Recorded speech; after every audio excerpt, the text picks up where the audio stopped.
The new Black Wall Street. Do it right, build wealth, live life, economic empowerment, real tips, insight on the new Black Wall Street. Yeah. It's on the new Black Wall Street. Here's your host.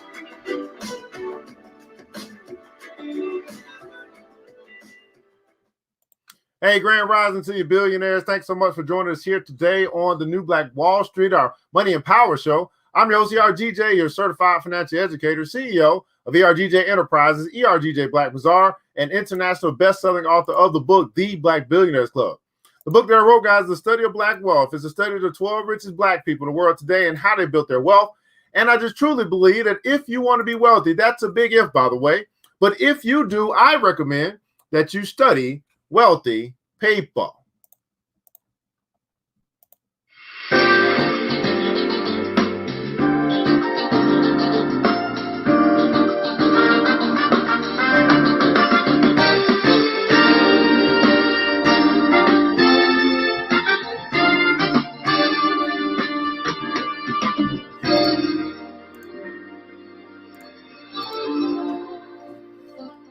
Now, who knew that you could begin your journey towards wealth simply by choosing or deciding to study? And here's what I've learned in life is that the things that you study are normally the things where you prosper. Those are areas where you prosper. And the areas in which you neglect, those are the areas where you actually have some regret, right? The areas where you prosper are the areas where you study. So ask yourself, when it comes to money, finance, wealth, prosperity, abundance, have you studied those areas? Many of us simply have not. Well, you can simply begin your study by picking up the book, The Black Billionaires Club, by going to the website, theblackbillionairesclub.com, www.theblackbillionairesclub.com. You can pick up your copy today. Today's episode has been brought to you by ERGJ Black Bazaar, the Afrocentric marketplace, which specializes in Afrocentric home decor, personal care products, and also Black art-inspired gifts. We've been doing a little remodel in our store. We do have the mask available now, your cover mask, your fashion mask, things like that, as well as alcohol wipes and sanitizers. So you can pick up some of your protection that you need as you go out into these streets against this thing called Rona and other people. And so make sure you protect yourself, guys. We must protect this house. And if you do not have the proper personal protective equipment, well, you can find it here at ERGJ Black Bazaar. Why? Because we care about you. We are our brother's keeper. We are our sister's keeper. So we're going to continue to provide things that's going to help you stay alive. That's right. Stand alive. Yeah, I want you to stay alive, man. Shop with us, shop Black with us as well here at ERGJ Black Bazaar by simply going to the website, www.theblackbazaar.com, www.theblackbazaar.com. Here at the ERGJ Black Bazaar, the Afrocentric marketplace, we want you guys to remember this, that once you shop Black, you never go back. That's right, man. Once you shop Black, you never go back. Man, make sure you shop with us here at the ERGJ Black Bazaar, the Afrocentric marketplace.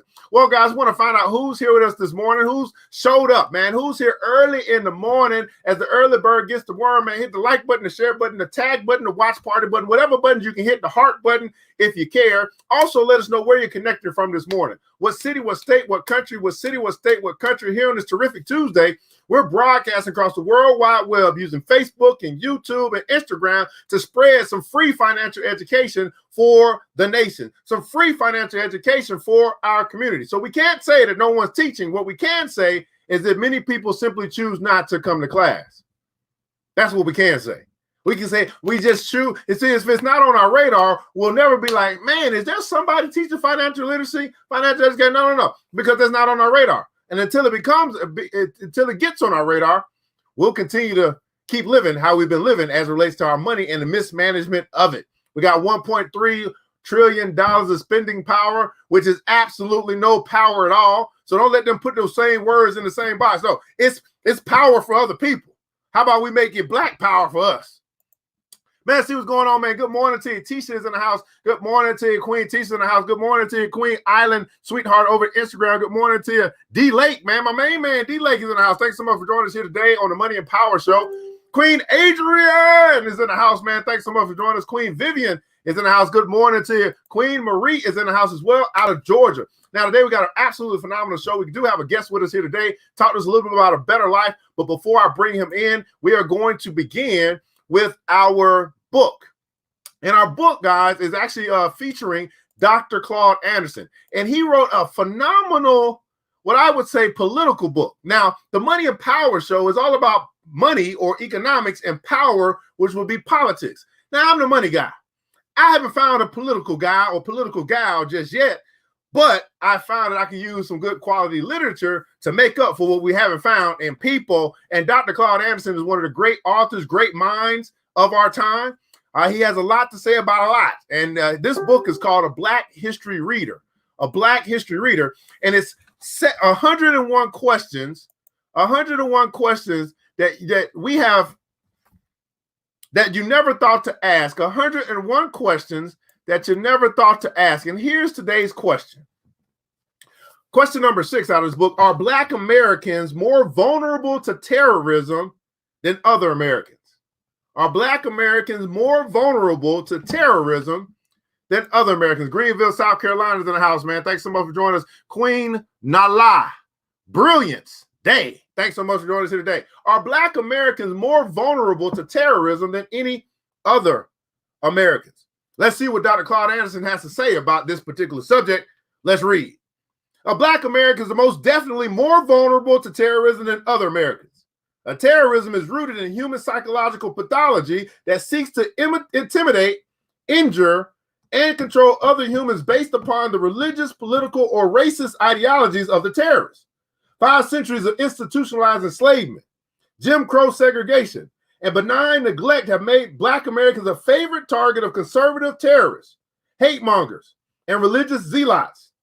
Blacks are the most identifiable and vulnerable population group in America because they are totally dependent upon non-Black racial and ethnic groups for their safety and daily needs. Just as they are unprepared to protect themselves in the case of civil unrest or natural disasters, it will be even more difficult for Black Americans to protect themselves from institutional-based, cultural-driven terrorism because they live in a culture-less, porous, dysfunctional neighborhoods instead of close-knit, functional Black communities. Everybody put it down, so protect ourselves. Blacks lack a defensive code of conduct. The definition of a functional community is a physical community that has a culture and code that supports an alternate and semi-independent economy that produces services, goods, jobs, and has a tax base for its residents. In a functional community, people are familiar with each other and have common needs and interests. It is where they store and secure their wealth, power, businesses, heritage, jobs, products, and other resources. A functional community has an identity and an operational network of obligations between its members and socio-economic enterprises. To successfully protect its members, a community must have a physical location and infrastructure that can be marked and closed, if necessary, against outsiders who might pose danger. Members who live outside the physical community can still identify with it by having a broad sense of community and sharing the common history, needs, interests, and goals, and the responsibility to protect and support the physical community and its members. The bane of the vulnerability of Blacks to modern terrorism results from their not having functional communities. Blacks were complicit in the white society's destruction of the Black communities that did exist until the 1960s. Now Blacks have surrendered their community resources, sense of community, and collective ability to protect themselves from outside, competitive, and hostile groups that can and have historically terrorized them. In most instances, Black neighborhoods lack organizational institutions, local communication systems, surplus food, water, energy, and medical systems. The integration process diluted or removed experienced Black leadership from Black neighborhoods, leaving those left behind unprepared to deal with terrorists or other life-threatening crises. Just like the Ku Klux Klan symbols and marches, the primary goal of terrorism is to create fear and confusion, horrendous enough to disrupt socio-economic systems, paralyze citizens, and inhibit the flow of needed daily resources. Terrorists are unlike a classic standing army. They do not wear uniforms or bear standardized flags. They are advantaged by being unknown and invisible. They pledge their total allegiance and lives to a political ideology or religion, and most importantly, they do not actually exist until after they have committed a terrorist act. If they are successful in committing an act of terror, the media becomes complicit by promoting the successful act, which publicizes the cause of the terrorists and demonstrates their ability to achieve their objectives. They're not interested in how they are labeled or what consequences befall them. Terrorism functions best in open societies where people have many freedoms and their movements and activities are not under suspicion. Terrorists thrive on publicity and seek the notoriety of public identification. Although episodes of terrorism are newsworthy events, extensive media coverage sets the stage for even more terrorist acts of violence. Again, just like blacks have been impotent against the Ku Klux Klan and other forms of white terrorism, the United States of America itself is totally unprepared to fight, let alone win, a holy war or a terrorist waged virtual war. Our government leaders promote the belief that America is the world's superpower, a world police force that has politically obligated itself to be a moral conscience of the world. Our response to terrorism as a nation is anemic, illogical, and ignores what is known about the true nature of international terrorism.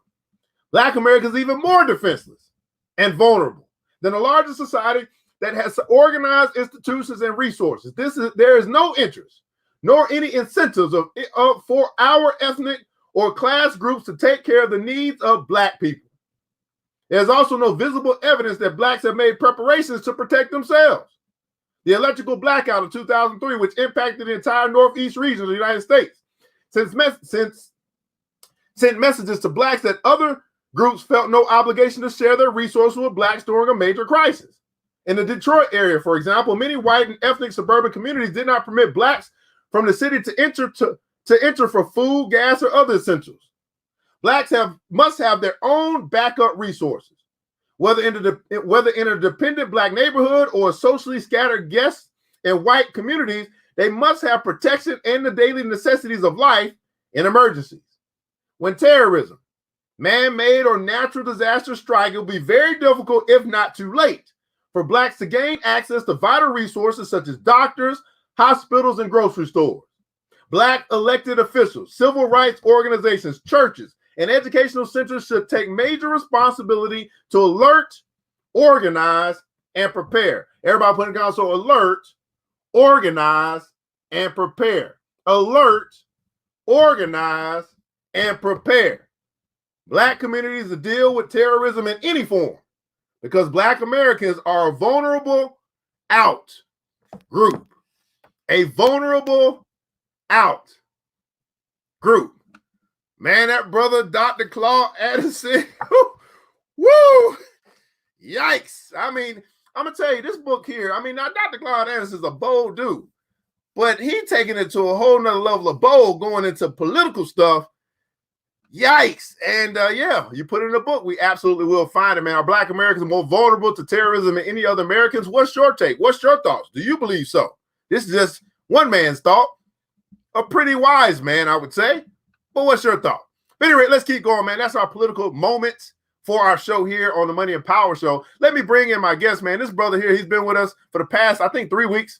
And we got a wonderful show set up for you today. Man, we're going to be talking about a better life. And I got some surprises for him. But let me bring him in so we can introduce you guys to brother Dr. Ladre Weathersby, again with us here today on the Money and Power Show. He already shaking his head. He ready. What's going on, brother?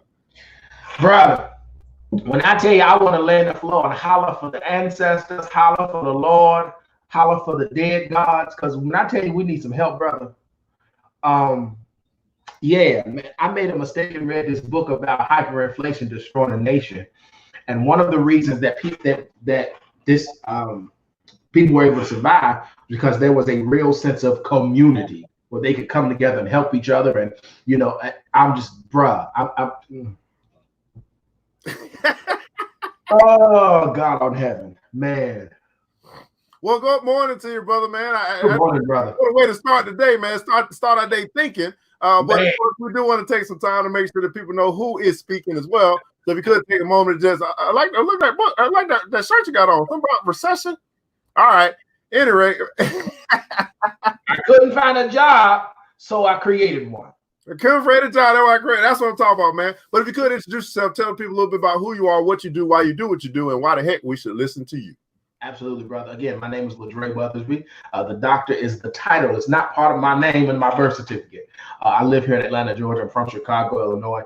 I've been here for 22 years, and I started a company called the Better Life Institute because I know for a fact that life can always be better. The challenge is it shouldn't just be better for you. That's a whole nother conversation. I'm gonna come back out of that from Dr. Claude Anderson.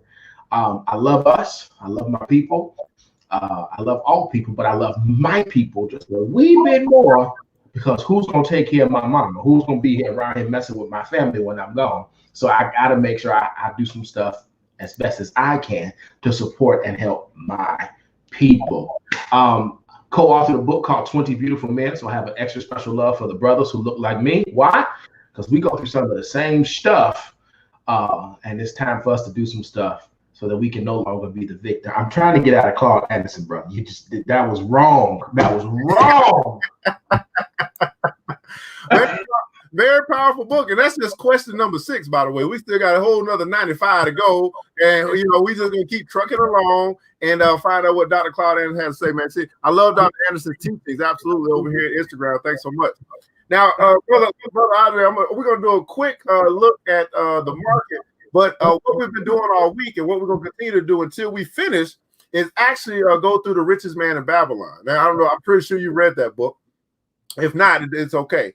And one of the things we're going to really talk about today is the concept of many of us thinking, or maybe not even thinking, subconsciously in our mind, that there's this thing called something for nothing. Oh. And you trying to take my whole life today. I'm looking for my book on my bookshelf. I'm with you. Bro, I just pulled this book back out the other day because I'm like, I gotta reread. I gotta reread because every so often you gotta go back. Yeah, you gotta go back. Oh my God. So before we get to that, while you're looking for your book, everybody put in the comments, there's no such thing as something for nothing. There's no such thing as something for nothing. Right? Now, I had a wonderful experience earlier this morning. I'll talk about that in just a second. But I do want to, while he's looking for his book, I do want to pull up our look here at the market real quick, because there's some beautiful things we're going to do. Now, I do want to let you guys know, if you are a part of BBC tonight, we do have our Business Development Council. So definitely want you to show up if you are looking to start a business, you are in business, you want to expand or anything like that. That's going to be in the BBC tonight at 8:30. And then tomorrow, we're actually going to be going through something I'm going to show you right now, which is going to be our Welcome to Wall Street Wednesday. So if you're not part of BBC, but you want to learn about investing and all that stuff, I now just do it in the BBC. That's just where it is, right? Matter of fact, BBC members, go and put in console hashtag BBC. We just reached our 100th active member. And so that would that brings us to our charter status, which y'all already know about, that we can actually have an officially be a charter club. And so I'm super excited about that. That just happened this morning. And then obviously also what's going to happen is our membership is going to go up for those who may come in after. But tomorrow we are going to be going through this dashboard, which is the coronavirus markets dashboard. And it's basically stocks and sectors that have been impacted the most by coronavirus. Stocks and sectors that have been impacted the most by the coronavirus, whether it be good and or bad. And so, man, we got a whole look at all this stuff, man. The Dow Jones, the NASDAQ. Oh, let me make this bigger for you guys. Let me make it a little bit bigger for you guys. There we go. The Dow Jones. We're going to be going through all of this over the next couple of weeks. I'm going to just keep coming back to the stay-at-home stocks, right? Look at this. Work-from-home stocks. Come on, stocking up stocks. Okay, now airline stocks and hotel stocks and cruises, concerts, and theme park stocks and gaming stocks and biotech stocks and prevention stocks and oil stocks and macroeconomic risk indicators. We're going to be going through all of this during our Welcome to Wall Street, Wednesdays in the BBC. So if you're not part of the BBC, you might want to join. If not, we'll see you. We're going to be learning. Everybody put it down some pineapples. And we're going to be learning. That's what we're going to be doing. And trying to find more ways to make our money work harder for us than we work for it. Now, Brother Ladre, I don't know how much you are into stocks, but can you imagine, right, what we're going to come out of after we go through all of these different things that are provided for us to study?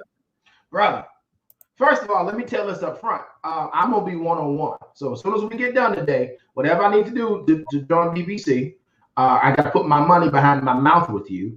Again, Let's make sure we get rid of that. But you're right, because if you look at, I told you I love patterns. If you look at every major wealth transfer, major wealth reorganization, major wealth movement, anybody who paid attention to the stock whenever it went down, guess what? It has to come back up. That's why we call it the roaring 20s, because when it roars, it roars. So man, you're right. It is crazy. I found a stock for about $1.20 a share that used to trade at like $450 a share.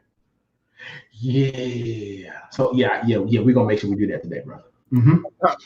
Absolutely. That's real quick, guys. We did have the market was okay yesterday. Had a little bump up yesterday. The Dow was up 26 points. Nasdaq was up 105. Nasdaq is where all your technology stocks are. So when you think about working from home and all that stuff, that's all technology.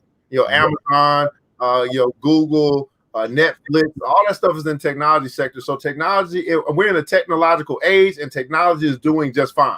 It's allowing us to be able to be remote while still having a semblance of a life. S&P 500 was up 12 points as well. We had a lot of energy companies that were up big yesterday. I was up in my stuff yesterday. The airlines companies were down yesterday. Oil was back up to $22.50. Remember, oil about 2 weeks ago was negative. Now it's back to $22.50. Just like that. Right. So again, I don't be paying attention to what other people talking about. I look at numbers and I look at charts and I look at indicators. Damn, what people on TV are saying, because they ain't never helped me make no money. I can tell you that. I ain't never watched no news channel and they helped me get rich. So I don't even listen to them. Anyway, we got the emotion back in the market as well. We're getting greedy. That means more money is coming back into the market. If there's more money coming back into the market, the question is yours? Good question to ask. But anyway, that's not what we're doing here today.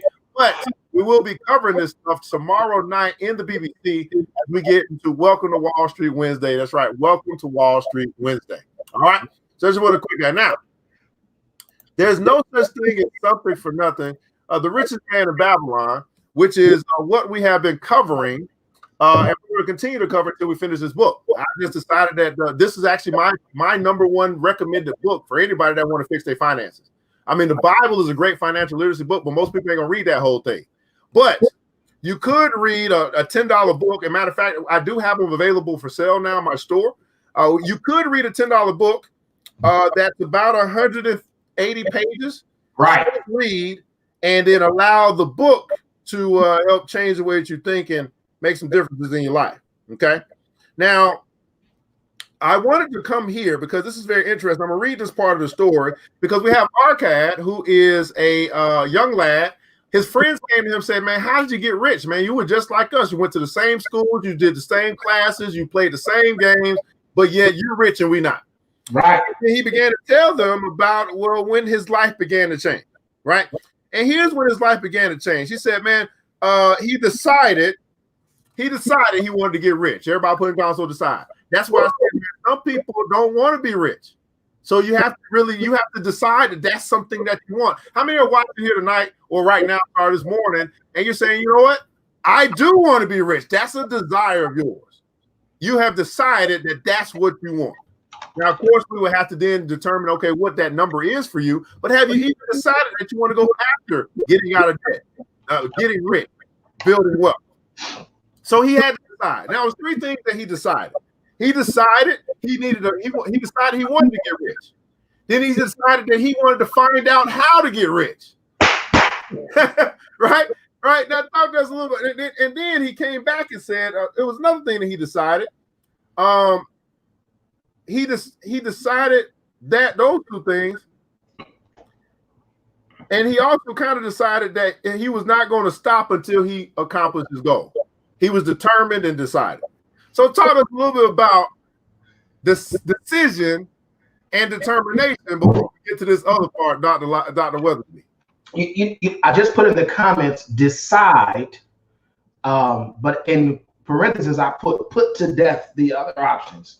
When you really decide something, the suffix of that word is I. It means to kill something. And what has to die when you decide is every option that is not the one you picked. So when I decided to never be broke again, the option to be broke in my life died. When I decided that I would build wealth and not just riches, the every other option to make a lot of money but not have anything to support it died, because you have to decide. And the crazy part about when you decide is that your mind begins to look for what you decided on. So if you decide that you are going to put to death debt, your mind will help you see ways to do what you're trying to do that you never saw before. How do I know? Because I wear glasses. And there have been times I've decided to get up only to remember I already had my glasses on. I'm telling you, there is something about the power of decision, because now you see what you decided. And if you really don't believe that one, think about this. When you buy a car, I don't care how long you've been waiting on that car, how long you've been looking for that car, when you decide to buy that car, all of a sudden you look up and you get pissed and mad because everybody's driving your car. It's not that everybody just started driving, because you decided. Now you're more aware of what you decided about. So we have got to decide. Oh my God. Man, look at that, man. Once you decide and you become aware, that means that your mind is now open to what's already out there. Your mind is now open to see it, receive it, and accept it, because you simply have made a decision that this is that direction, or this is your destination, and this is where you're headed. So he had to decide, just like anybody else that is rich now. At some point in their life, they had to decide to be that way. They had to decide to get there. Now, here's what I wanted to get to, because he said after he made his decision and then he was determined to do it, here's the first thing that comes up after that. It's two words. One day.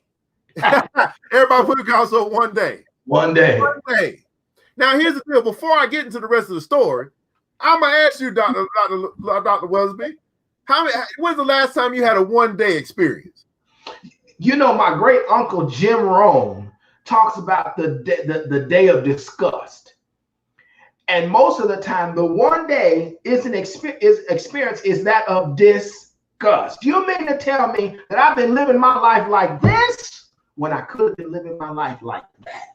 The day of disgust. You mean to tell me that I've been settling for 2 on a scale of 1 to 2 million, and I really could have had at least 20,000 of the 2? Like, come on. The day of disgust, man. I have those kind of consistently because I'm learning that there is always more. And I don't mean more in quantity, but I mean more in quality. So every so often I get a picture in my mind. It's like, man, I could have more. Man, I could be more effective. Man, I could reach more. And so I'm no longer having the one day in the sense of it's bad and I'm just the worst of all. No. But now my one day, because my mind has changed and my thinking has changed, is my one day is better. So yeah, for example, in my legal agency, I've helped a family earn residual income. Great. That's one family. Can I get to 5? And so it put another fire in me to get back to work. You know, yeah, I've helped kids make connections where the bridge was out, so to speak, and I helped them connect. Great. But can I do more than just one? And so my one days are the push for me to do better, are the push for me to climb higher, because I also learned that just because I made the decision don't mean I got to work hard. Another conversation. So here in the book, man, because we're just doing a review. We've already read this, but it was so pertinent for today because I've had some people in my inbox who've been trying to get something for nothing. He said one day, Algamesh, the money lender. So one day, this rich guy, came to the house of the city master and ordered a copy of the 9th law. He said to me, I must have this in 2 days, and if the task is done by that time, 2 coppers will I give thee. So he had a money lender or a rich guy, rich dad, come into his place and say, hey, do some work for me and I'll pay you. Do some work for me and I'll pay you. So I labored hard. I worked hard. But the law was long, and when Algamesh returned, the task was unfinished. I didn't even finish what he asked me to do. He was angry. And had I been his slave, he would have beaten me. But knowing the city master would not permit him to injure me, I was unafraid. Everybody put across, so do not be afraid. Right. I was unafraid. So I said to him, Algamesh, you are a very rich man.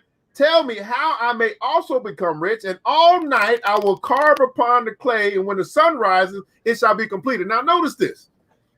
He asked a question, but he also told me, here's what I'll do to get the answer.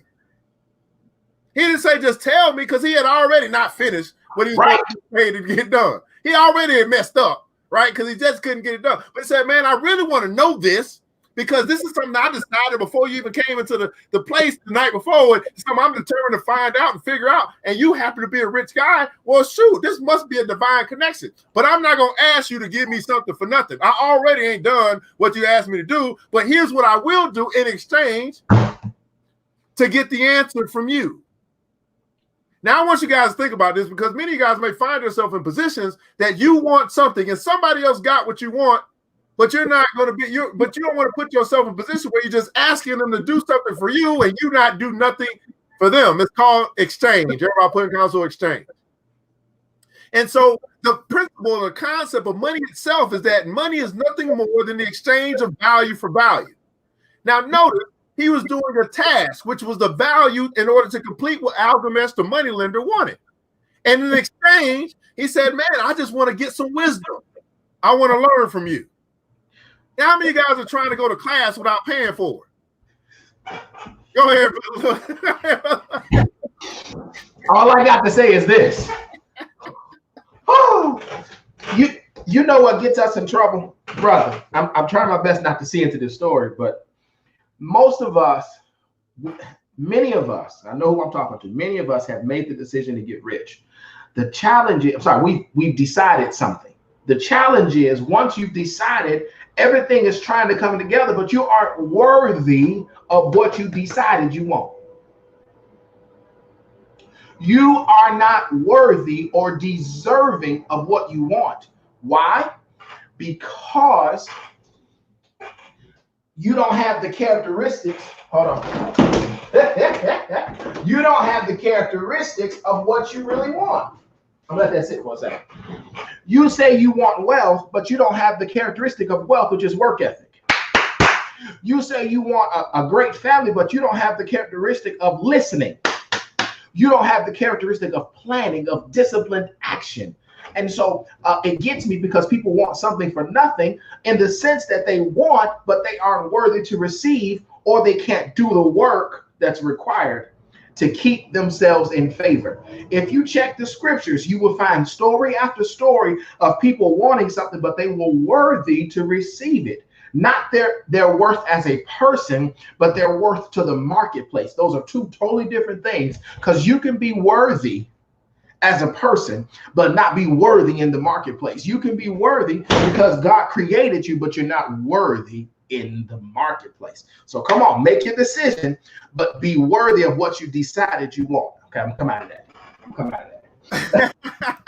So be worthy. And so as we think about this, we say, man, okay, wait a second. This brother Arcad, who at this particular time was broke, busted, disgusting, he worked hard, right, all night long. He was a hard-working man, but he still didn't have much to show for it. Right. He came across. He said, "This ain't what's up. This ain't the life." And so I got to figure something out. And I'm gonna have to learn how to get rich. And I don't even know how to get rich. I just know there's other people out there that's rich, and I ain't rich. So I got to figure what's the difference between where I'm at and where they at. Mm-hmm. And he comes across a guy that he say, "Okay, I got a once in a lifetime opportunity here. You know, this is my shining moment." Yes. Now notice this. When we talk about rich people, many of us, when we come across rich people, we have the idle mentality. Their wealth overwhelms us, and we get a little scared, like they ain't got blood in their body and they ain't got brain oxygen, like they something special because they got a lot of money. Right. And we get scared to approach, scared to talk, feel like, oh, they might not think they high and mighty, but you think they high and mighty. But notice he said, man, I ain't even finished what you asked me to do, but I want something. And I'm not afraid to ask for it. Right. With the caveat of, here's what I'll do to get it. Already to do to get it. Right? So let's keep going. He said, man, tell me how I may become rich. And all night This was after he had already toiled all night, but I'll do it again until I will carve upon the clay, and when the sun rises, it shall be completed. He smiled at me and replied, you are forward, knave, but I will call it a bargain. All that night I worked hard. Though my back pained and the smell of the wick had made my headache until all my eyes could hardly see. But when he returned at sunup, the tablets were complete. Yes. He was willing to do whatever it took. Woo! Back pain, right? You know what I'm saying? To get headaches all night long. He said, I ain't stopping until I finish because I want something. And I got a man and or woman in my presence who's got what I want. And I made a bargain. And I'm going to hold up my end of the bargain. Right. Now, here's the thing. How many guys have been in a situation where you got a bargain, but you don't hold it up? Woo. He said, hey, you vowed, because the book says you vowed. You say, I'm going to do this. And you don't realize that your yes should be a yes and your no should be a no. And you said yes, but you couldn't, for some reason, hold up your end of the bargain. And you're still hoping that they're going to end up they're going to hold their end up. They're going to have pity on you. Yes. Come on now. That's not how it works. It's called results. Back pain, right? Headaches. You hardly see. But he wanted it bad enough. Everybody putting console bad enough. How bad do you want it? Yes, sir. How bad do you really want it? Ooh. Come on, Dr. Come on. You know, we have a good time on Tuesdays when we talk about a better life. How bad do you know, the classes of people tells you what they want real bad. The lower class wants today real bad. Because if they wanted tomorrow, they would think about tomorrow. The middle class want tomorrow to feel good. But if they wanted the future to feel good, they'd be wealthy. Because the wealthy think about the future, the middle class think about tomorrow, and the lower class only think about today. And the old folks would say it this way: don't miss the forest for the trees. And so many times we're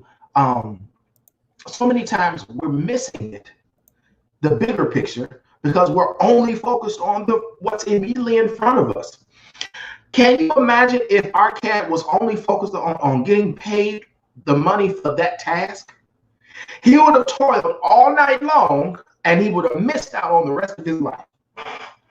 Please, for the love of everything that is alive, do not be so focused on today only that you miss out on the rest of your life, because he was ready when the opportunity met him, because the opportunity met him based upon the decision he already decided. Come on. I know you love your job, but that's not the rest of your life. I know you love parenting and raising children, but guess what? Just raising them today is not the rest of your life. Okay, I'm not going in there. I'm not going to that door. I promise you, I ain't going to that door. Come on. So I really want to still talk about this, right? Holding up your end of the bargain, because this happens not just with, you know, the wise, you know, man with money, but how about with your teachers? Yep. How about with your mentors? How about with your coaches? How about with your friends? How about with your coworkers? How about with your bosses? This is called integrity. Doing what you said you were going to do when you said you would do it. And all too often we find in our community, in our you know, in our life, in our world, in our culture, this thing called CPT time. We'll show up when we get there. We said we'll be there at 3, but if we ain't there at 3, it's okay. Well, what? No. How?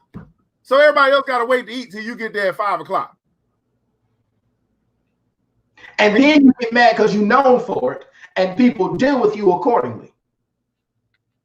Come on. Let's say that again. So you known for being late, and people know you're going to be late, but you get mad when they treat you like, we know you're going to be late. But then we watch this. But then we wonder why everything else goes to hell and everything else runs from us is because we don't have the integrity. And watch this. And I'm not talking about being 100% perfect. That's not what I'm talking about. Integrity says, hey, you paid me to do this, and I messed up because I didn't finish it. But if you give me the chance to, I will. Integrity. You know, we're gonna be there at 3 o'clock. Oh my God, it's 2 o'clock and we're 15 minutes behind. Integrity says, hey, we're probably gonna be a few minutes late, but I'm gonna work on catching up. That's integrity. Why are you waiting until 3:30 to tell us that you're gonna be late for 3 o'clock? But that principle will bleed into every area of your life, and wealth will run from you. Another concept. Wealth will run from me, and you just said it right. It'll carry with. Here's what I learned: how you do one thing is how you do everything. It's a trait. It's a character. It's a character trait. How you do one thing is how you do everything. I was talking to a sister the other day, and she said to me she had spoken before what she wanted to accomplish, what she wanted to do, and she started it. And I was like, "Cool, you doing your thing." And then 3 days later, I didn't see her doing it no more. 4th day, didn't see her doing it no more. 5th day, didn't see her doing it. So next time I told her, I said, well, you started this thing. You told me that this is what you wanted to do, but you stopped doing that thing. So then I asked her, well, is this normal? And she got befuddled. What do you mean normal? I mean, is this normal? Is it normal for you to start something and not finish it? Because how you do one thing is how you do everything.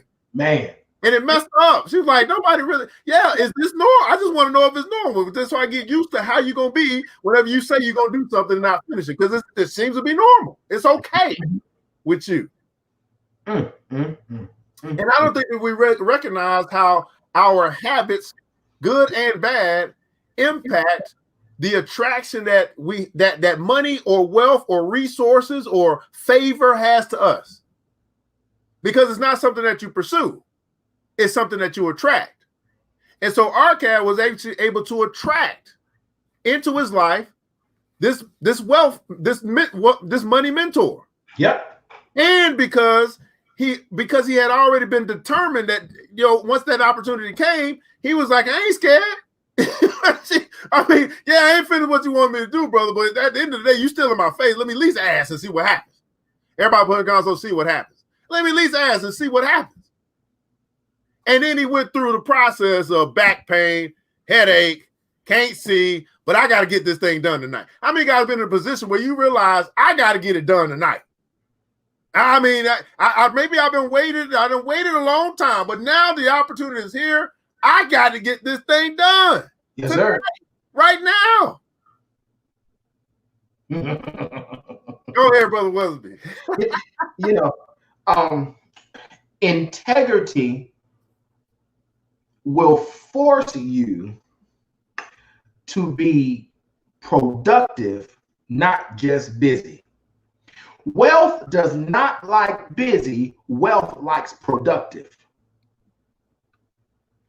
The busy people are always doing but never finish. Oh, say that again. say that again. Wealth loves productivity. Because how else can you exchange value for value if what you exchange ain't finished? Please don't give me no cake batter. I want the slice of cake. Please don't give me the material for a shirt or a garment. I want the garment.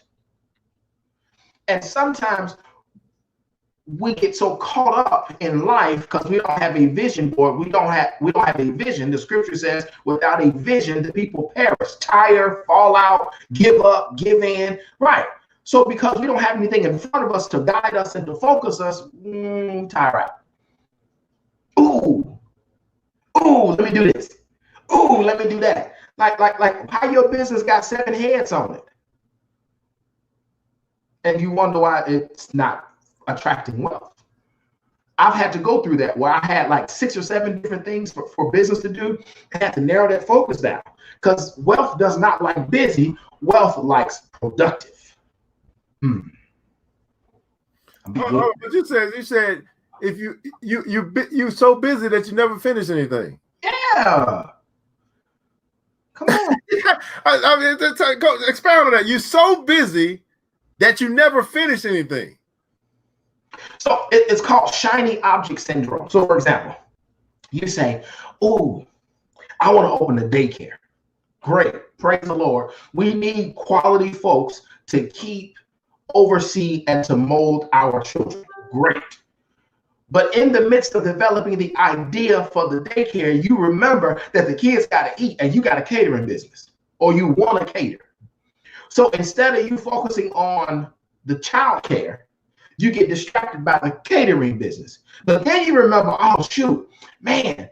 But so after cooking, somebody's got to clean up. Well, okay, so let me start a cleaning business. But the original idea was the daycare. So you went from the daycare to the caterer to the cleaning business.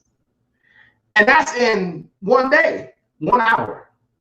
No, we've got to take ourselves back. I'm amazed when I read the autobiography of Frederick Douglass and some of the old legends and generals of the Black community, because they didn't have TV. They didn't have all this other stuff. And so they immersed themselves in things like books and they got shit done. I mean, how many times have you read an old autobiography and it was like, wait. So you went to school, you worked all day, you took care of your family, you slaved to cattle, you cleaned the fish, all this other stuff. How'd you get all that done? Because they were focused. They were focused. Now, I know a lot of times it's difficult for us to be focused because we're so used to all this stimulation. No. You got to grow up. You have to mature. And either you're going to grow yourself up and mature yourself and discipline yourself, or life is going to grow you up, mature you, and discipline you. It's not an option. So discipline yourself. I'm going to work on this for an hour. Discipline yourself. I'm going to work on this for 30 minutes. That's the whole reason I can function. And I'm still getting better at that. And it's very interesting, brother Weathersby, because I was a brother reached out to me yesterday, and we've been doing some business together. And he asked me, he said, how many people you got working for you? And my immediate response was, not enough. I mean, we always need some more workers, more help. And I said, well, honestly, brother, I'm a one-man band. And he was saying, how in the world do you take these orders, get this stuff out? I got my thing in 2 days, and I got 4 or 5 people working for me, and I can't get it out for a week. I said, I focus. Like, my main thing is I want to get this thing out to you before you got a chance to change your mind. Mm-hmm. And it got to go out today. And so I turn stuff off. I don't pay attention. I put stuff on do not disturb. You can't even call me when I'm in go mode. Yep. I'm out here getting the donuts. You know what I'm saying? Yes. And that's just what it is. The people can't believe that I get so much done by the time they wake up. Then they get done all day because I've learned how to focus. Yes, sir. Put myself and put first things first. Put first things first. And it's not easy because life happens. You know, people always ask me, they say, don't you want kids? No. I teach high school. Hells no. That's another conversation.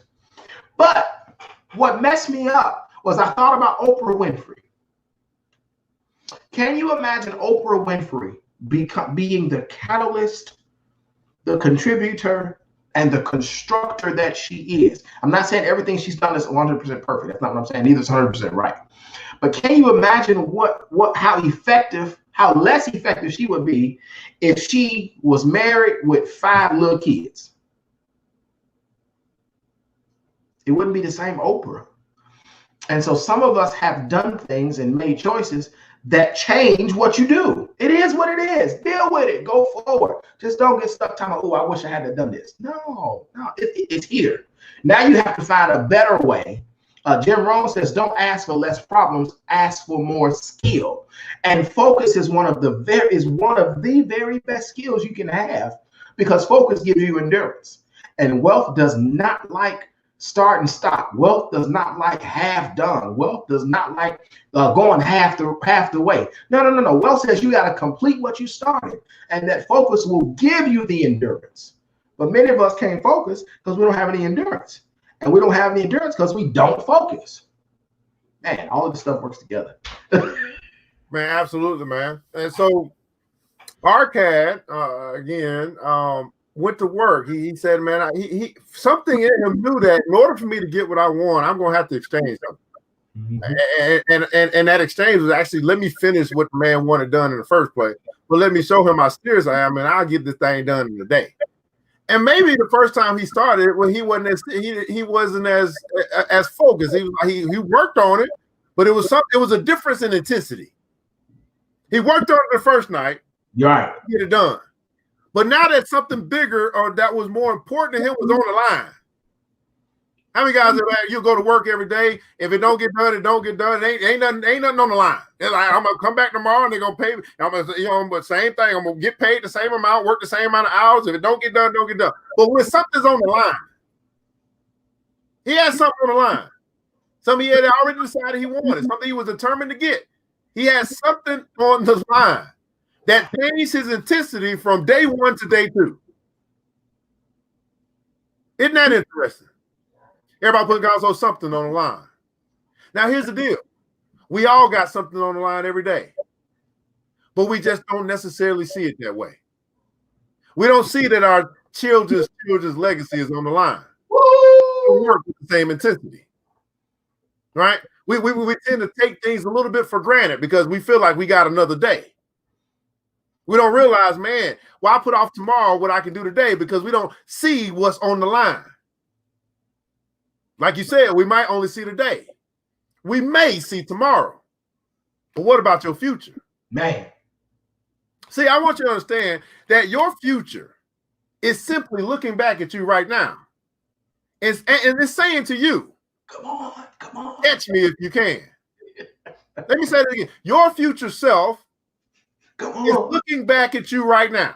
Hurry. And it's saying to you, catch me if you can. Catch me if you can. Everybody put that in the comments below. Catch me if you can. Brother Wesley, man, talk to us about the philosophy of the understanding of catch me if you can. Man. So let me say this first. Today is Tuesday. Forgive yourself for the decision that you screwed up because you didn't know it was that serious. But prepare yourself for the next decision that will introduce your future on another level. Say that again. Forgive yourself for where the opportunity came and you missed it. It's called training. But prepare yourself for the opportunity that will open your future up for another level. That's why your future is saying, come on. You can do it. Come on, hurry. Catch me. Come on. Because so many things happen along the way. I was on a Zoom yesterday, day before. We were talking about destiny versus the destination. And sometimes destiny appears to be in the next destination. But before you get there, you find where you're really supposed to go. Sometimes we get frustrated because we don't know where we're supposed to go. It's because you're not moving. We're frustrated because we don't know where to go. There's only one direction to go, so move in it. You only have one idea right now. Move in it. You only have one thing ahead of you. Move in it. Get to it, because your future is saying, just come on. There is a destination you are to reach, but the destiny is who you are to become. Because once you become who you are to become, you can then experience what you are to have. You have to become it first. And so destiny is saying, come on, chase me, come on. The Bible calls it a cloud of witnesses. You can make it to destiny. You just got to put the work in, like for real. And there's something about focused intensity. And that's what I meant earlier when I talked about my one days. My one days are not beating myself up anymore. My one days are not, something way far off, because I've been in the path for over a decade now, intentionally. And so the future is saying, come on, hurry, you can make it, and you really can make it. You just got to you have to take advantage of the transitions and the opportunities to go through open doors. But the future is saying, come on, catch me. You can have it. Come on. This is real. Come on. And you even get little pictures of the future along the way. The more you run, the more you are focused. So come on. The future is saying, come get me, because it's already manifestable. Let me say it that way. Well, it's already manifestable, and it's dependent upon what you do today. Mm-hmm. What you do today, how you act today, what you complete today, how you treat others today, the love that you show today, and today is all you got. All you got is the prerequisite for tomorrow and the prerequisite for the new day.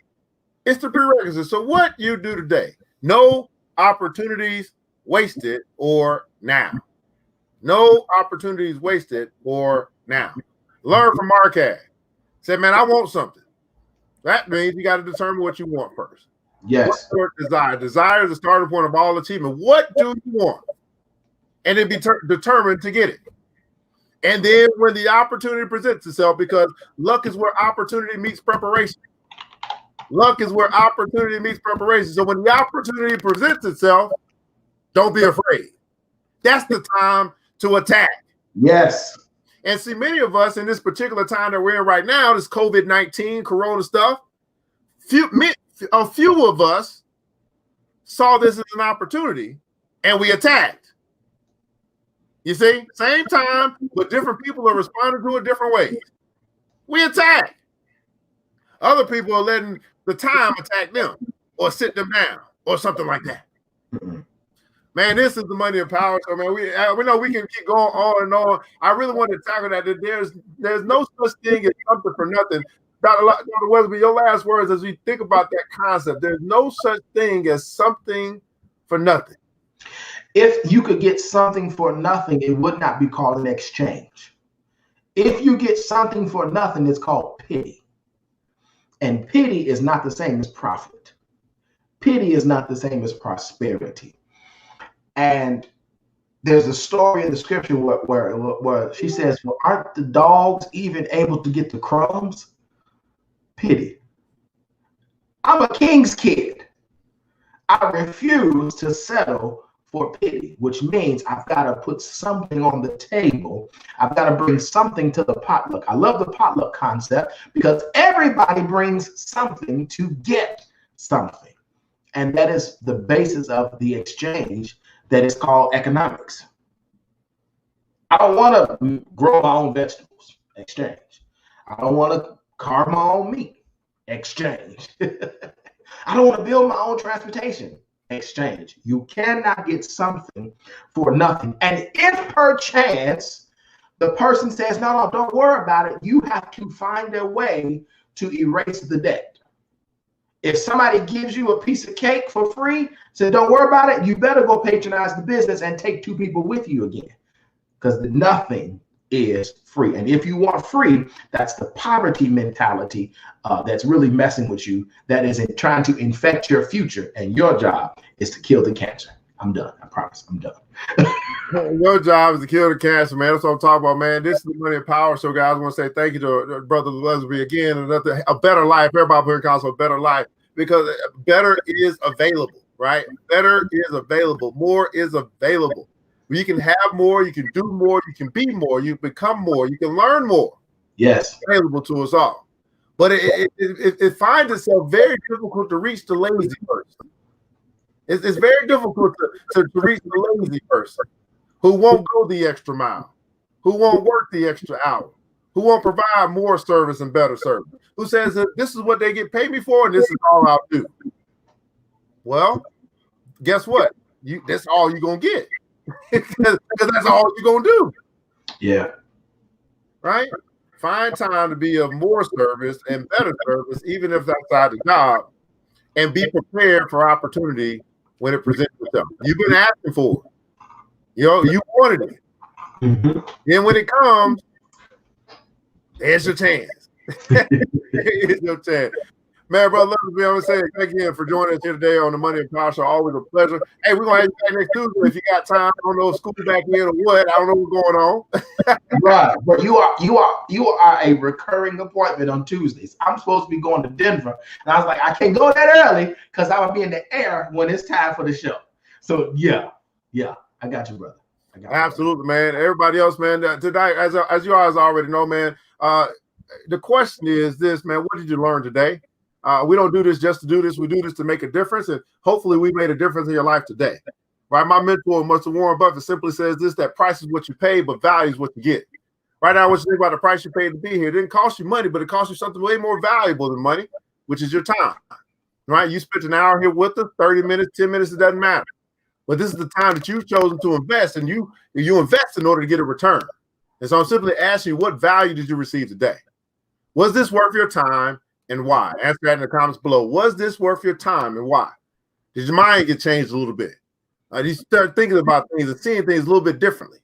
I can see clearly now that the rain is gone.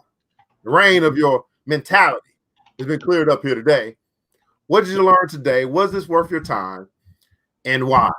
Again, while you guys typing, I know I talk much faster than type. I want to make you guys aware of what we got going on here tonight as well. For those that are BBC members, tonight we do have our Small Business Development Council. So you guys can come on at 8:30 tonight, and we'll be talking business and help you guys move forward with your businesses. Tomorrow night, as I showed earlier, Wednesday night is investment education night. Welcome to Wall Street Wednesday. So we'll be going through that big old chart on how on the impact of coronavirus on certain businesses, industry sectors, and all that stuff. And we'll go through that each and every week until we get through them all and see if we can find some diamonds in the rough. That's right. See if we can find some diamonds in the rough.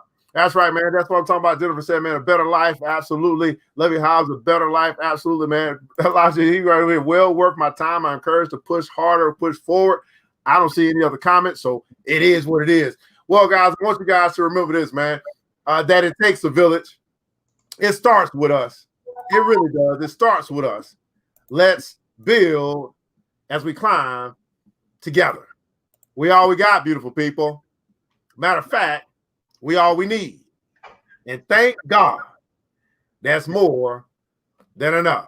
Yes, sir. Till next episode, you know what time it is. Mr. DJ, hit the music.